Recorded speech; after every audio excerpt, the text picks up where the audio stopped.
Memang harus diakui program Pak Prabowo ini kan lebih down to earth ya, bukan pada fisik ya atau pembangunan IKN. Karena program-program yang dinilai memberdayakan rakyat itu kan langsung dilakukan. Seperti yang saya sebutkan tadi, makan bergizi gratis, rumah rakyat, kesehatan gratis dan seterusnya. Itu mungkin dinilai jauh lebih efektif untuk kondisi bangsa saat ini. Karena misalnya IKN ini kan bukan soal simsalabim, pindah ke sana, Agustusan di sana semua persoalan negara selesai. Enggak. Ini kan membutuhkan waktu yang tidak mudah.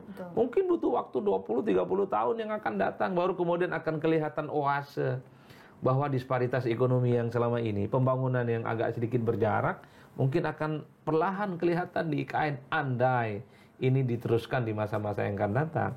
Nah, sebenarnya bagi saya secara prinsip, kalau memang betul kita ingin melihat bagaimana progres IKN, ya kementerian-kementerian, badan-badan terkait harus mulai hijrah ke sana. Rapat-rapatnya di sana, aktivitasnya di sana. Dan saya lihat para pejabat-pejabat publik di lingkaran istana pada suka seneng jogging-jogging tuh, kayaknya jogging di IKN oke juga tuh. Gitu. Ada vibe-vibe, iya kan? Ada vibe barunya. Hijau di mana-mana. Itu keren sekali buat posting ataupun Instagram kan oke itu. Betul. Sekaligus memprofiling diri untuk maju di 2009. Profilingnya adalah keberlanjutan gitu ya. Iya, benar. Itu menurut saya penting ya.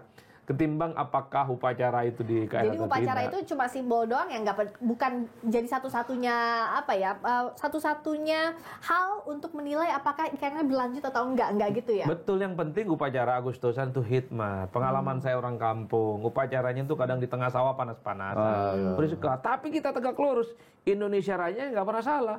Beda dengan yang kemarin, bela presiden yang nyanyi salah-salah itu loh. Kan nggak penting bagi saya. Yang penting mau di sawah, mau di sungai. Yang penting hikmat dan tertib. Memperingati kemerdekaan kita yang ke-80. Itu prinsipnya. Yang penting merah putih di dadaku. Iya, betul. Nah, tapi kalau Mas Arnit, kayaknya kalau dari segi concern dengan IKN, lebih banyak Mas Wapres yang berkunjung ke IKN daripada Pak Prabowo. Betul. Pak Prabowo belum lagi ke sana ya, Mas? Belum. Jadi seingat saya, pada akhir tahun lalu, Desember, itu Pak Basuki sebagai kepala otoritas sudah menyiapkan groundbreaking ke-9 kira-kira untuk Presiden Prabowo melakukan groundbreaking. Tapi tidak ada kabar.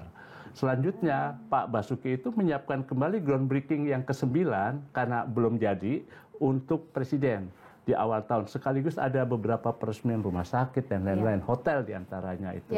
Tapi tidak terwujud sampai sekarang. Presiden tidak pernah ke sana. Nah, yang ke sana justru Wapres Gibran. Ya mungkin beliau juga pernah di awal tahun 2025 itu pernah merancang untuk kunjungan kerja ke IKN. Tapi persis pada hari itu nggak jadi. Saya dapat informasi katanya digunting. Nah, siapa yang menggunting atau dia menggunting sendiri, nggak jadi. Yang terrealisasi adalah 27-28 Mei kemarin. Jadi setelah kunjungan ke Bengkulu, itu juga kita nggak ada yang tahu, tiba-tiba dia terbang ke sana, ke IKN, meninjau dari jalan tol seksi 5B sampai Istana Wapres. Bahkan menginap loh, Mas. Nggak memilih hotel, meskipun di sana ada 2 hotel. Mas Wapres nggak nginep di hotel, tapi memilih rumah susun.